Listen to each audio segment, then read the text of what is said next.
بسم الله الرحمن الرحيم. تحية لأهل السودان، تحية للمشير فخامة الرئيس محمد حمدان دقل موسى، تحية للأشاوس الأحرار، تحية للقادة ضباط وضباط صف الجنود من بابنوس القمير المحور الغربي. الرسالة دي يا جماعة لأخونا عمر مسيالة. كيف يا شاب؟ صحتك وأمورك؟ أخويا نحن عندنا عربية مسكتها في ودبندة ووديتها مكدادة، وسيد العربية أدم الحاج عبيد حامد من أبناء المسيرية مدينة المجلد. أسمع الكلام ده جيد. عسكرية ذات الناس تخليها جانب، لأن الزول ده عنده ورق مكتمل، إجراءات رسمية، مش شايل حاجة ممنوعة. كويس؟ اسمع الكلام ده جيد يا عمر مسيالة. نحن هنا في كردفان قيادة، نفس الورقة اللي انت بتديك لقيادة الدعم السريع نحن ما ادينا ليها. عندنا شعبة استخبارات، عندنا هيئات عمليات، كل اللي عندك انت نحن عندنا اخوي. حق كده بخليك انت تحتقلنا او تشيل مننا عربيه وتقول الصادرتها ما في اخوي، ابدا، ده كلام ما موجود. نحن في المجلد عندنا مستشار حول الزول ده المجلد، خليه اذا كان في بنود بتحكمه يحكموه في المجلد. انت شنو عشان تحكمه في مكداده؟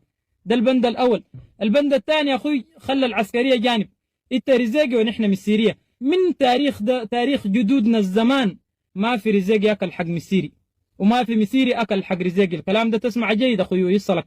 رسالة للناظر موسى مادبو، ليك الحب والاحترام يا أبوي، وربنا يديك الصحة والعافية. السيد الناظر جاق السنون قال بيجيب الدم، تقط النار بالعويش ما بينفع. سيد الناظر اسمع الكلام ده جيد. الزول اللي بتحدث عنه أنا ده أخوي ابن عمي أدم الحاج عبيد حامد، ده ابن عمي أنا. شالوا عربيته، زول بتاجر في الخط، التجارة ممنوعة على المسيرية وحلالة على الرزيقات. ما في كلام زي ده. الرزيقات دول معانا في المجلد وفي الدبب وفي النعام والميرم قدار. نحن كان المسألة بتاعت احتيال ولا قوة، في زول أقوى مننا نحن المسيرية منشيل عربية من الرزيقات هنا نقول لهم دي الصادرناها بالبند الفلاني. ما في أخوي شغل بتاع احتيال وقلة أدب واستفزاز واستقلال، ده مرفوض يا أخوي. تسمع الكلام ده جيد يا عمر مسيالة. عربيتنا دي أخوي خلال أسبوع عربية دي تفكوها تطلع تجي، وإذا كان ما جات اللي بتحصل انت تتحملها انت والضباط اللي معاك. رساله لابناء المسيريه في المجلد هنا عامه، الاجتماع اللي عملناه يا جماعه قلنا فوق كلام باتفاق وبقسم.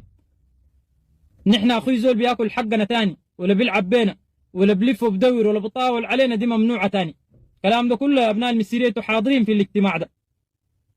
رسالتي لاهل الرزيقات الغاده ادم قارح عيسى والقيره وليه عبد الرحيم دقلوا. تسمع الكلام ده يا عبد الرحيم. عندنا عربيه دي اخوي، عربية دي تجي في أسرع زمن. عربية دي حقت ابن عمي أنا ده. ما في حق، ما في قانون عشان يقولوا فلان مسيالة ده الصادر العربية دي. انت يا مسيالة كان انت قائدا، نحن في كردفان ما عندنا قادة أخوي، وانت كان عندك رجال تابعينك، كان نحن عندنا رجال في ظهرنا السادين ورانا. ما في زول فاضي لزول ولا في زول ضعيف لزول أخوي. العسكرية ذاتها خلها جانب، لأن الوضع الماشي ده احنا سكتنا عليه كثير. الاستقلال والقلة الأدب في شنو يا أخي؟ الزول أخوك لما نحترمك انت تحترمه. نحن بنحترمكم يا اخي اهلنا الرزيقات، انتم ما بتحترمونا ليه؟ بتقولوا ادبكم علينا. الرساله دي يا جماعه تصلكم كبيركم وصغيركم، ونحن ما ناس عنصرين ولا قبلين، لكن نحن المسيريه في الحق وفي الباطل رقمنا واحد اصلا ما بيتغير. المسيري ما بيتغير، رقم واحد. كان تقولوا عنصري وكان قبلي، انا ده كلامي. عندنا العربيه دي يا جماعه خلال اسبوع تجي، اكثر من اسبوع اللي بتجي تتحملوها يا مسياله والغيره. والناظر موسى ما دب الرساله دي تصلك ان شاء الله.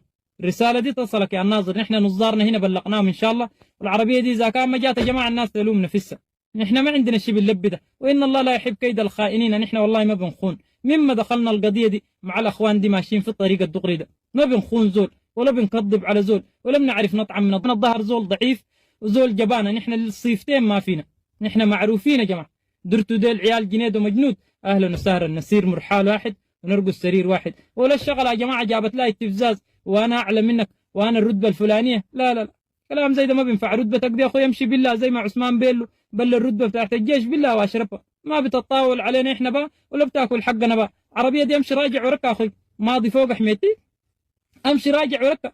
مكتوب فوق دعم سريع. عربيه باعوها من بقر يا اخي، بقر حمر ماشات برا بتاكلها. انت يا عمر مسياله باتوا قانون بتاكلها يا اخوي. نحن دايرين عربيتنا. كلام ده يصلك أخوي. الجد جد والهزار هزار أخوي، ما عندنا هزار نحن في الحق ما بنهزر. كلام ده يصلك. وإنتوا يا أبناء المسيرية كلام ده واضح أخوي. لما كان بقوا ياكلوا الناس في الكوبري بتاع الجبل، القرار طلعناه واضح ومشى، والحمد لله الناس بقت تمشي وتجي في أمان. زول سعى ما في البدري أكل ونزل ده وده ممنوع. أنا شخصيا بضاعتي ب 8 مليار و600 دلوها، عملت 3 يوم رجعوها لي كلها واحتزروا. لشنو نحن بنخلي حقنا لزول؟ ما في زول افضل من زول ولا في اوعى يا مسيرية هوي. دي اشياء نحن ما بنجامل فيها، ما بنجامل فيها تماما. رزيقات دولامة ماشيين هنا لهم الحب والاحترام، نحن ويتوا الحالة واحدة. لكن زول بيمشي كونه يتهبل على زول يقول لي انت دي ممنوع ولا يمسك عربيته، ده الكلام ده قال ممنوع يا جماعه. لا نظار ولا عمد ولا المشير ما قاله، ولا الشباب رابطه بتاع الشباب بتقول كلام زي ده. ناس حراميه ومجرمين، القانون لا يحمل مقفل اخويا. الدعم السريع ده ما بيحماك يا عمر مسيالة عشان تمشي تاكل حق زول وتتفز زول. ده كلام بعيد يا اخوي. الرساله دي بتمنى توصلك من الشخص الضعيف قائد قوات حرس الحدود في كردفان الكبرى. كلام ده يصلك. السلام عليكم ورحمه الله. السلام عليكم ورحمة الله تعالى وبركاته. أسعد الله أوقاتكم بكل خير وعافية. الرحمة والمغفرة لشهدائنا الأبرار، وعاجل الشفاء للجرحى والمصابين، وعودا حميدا للمقبلين. أسأل الله القدير أن يكتب النصر المؤزر للشعب السوداني. طبعا ده واحد من القادة بتاع قوات الدعم السريع. وطبعا الزول ده بيقول إنه في تمييز بينهم وبين الميسيريا، وبرسل رسالة لهيمتي ولعبد الرحيم ولماديبو، لموسى محمود ماديبو.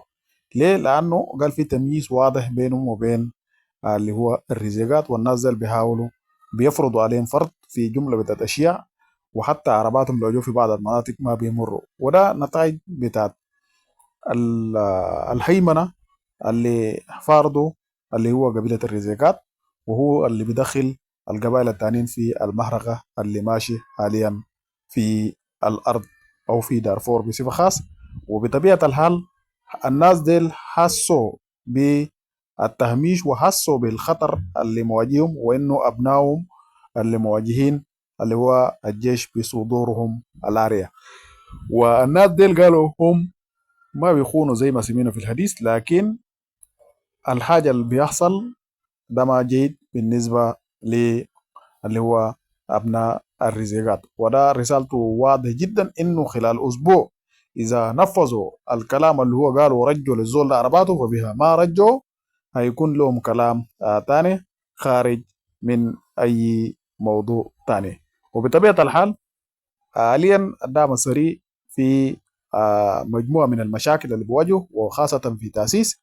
وبنفس المنوال برضو بيتم عملية بتاعت اختطاف بتاعت مواطنين من ولاية جنوب دارفور ووسط دارفور واللي هو غرب دارفور كذلك، بحجة انه ديل بيكون تجار وبيكون عندهم اموال، والناس ديل طبعا انت عارف قاعدين يعانوا في الايام ده في مسائل الماليه، وبيشيلوا الناس ديل وبيعملوا رهائن وبيطلبوا فديه ماليه.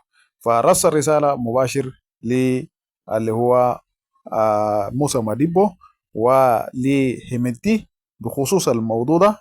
وطبعا هم حسوا بالتهميش ده كتير جدا، والشغل ده ممكن ينفجر من داخل نيالا.